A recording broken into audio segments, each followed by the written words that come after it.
The Obama administration is making an all-out effort to win Americans' support for a military strike against Syria ahead of the president's scheduled Oval Office speech on Tuesday. White House Chief of Staff Denis McDonough will begin the full-court press by appearing on the Sunday morning talk shows to continue to make the president's case that Syrian President Bashar al-Assad ordered a chemical weapon attack last month that killed more than 1,400 of his own people and that the United States must take punitive action. Obama said August 31 that he had decided the U.S. should act, but also said he wanted congressional support, which has already resulted in numerous classified briefings at the White House and on Capitol Hill, and Secretary of State John Kerry testifying publicly at 2 congressional hearings earlier this week. A senior administration official told reporters this weekend the push to win public support will also include National Security Advisor Susan Rice making a speech at the New America Foundation on Monday. The speech will take place the same day another classified briefing is scheduled for the House,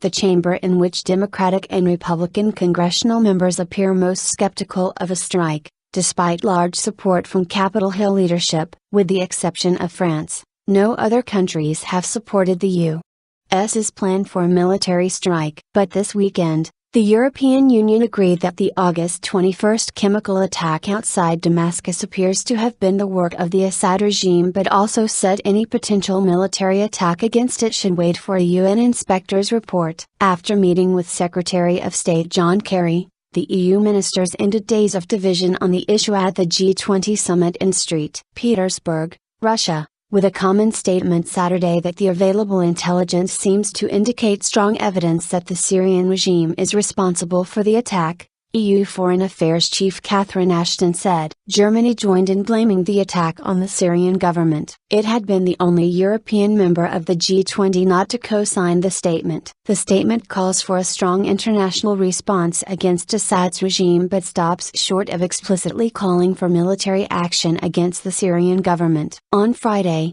French President François Hollande qualified his country's support, saying the country would wait for the UN report before deciding to intervene militarily. Meanwhile, McDonough, Kerry and Vice President Joe Biden continued to call members of Congress, and McDonough is taking to the House Democratic caucus on Tuesday morning, before Obama's statement, the administration official told reporters returning from the G20 summit. The official also said the list of countries that signed the EU agreement shows broad international support for the US even if the countries don't participate operationally, and that the statement includes everything the White House wanted.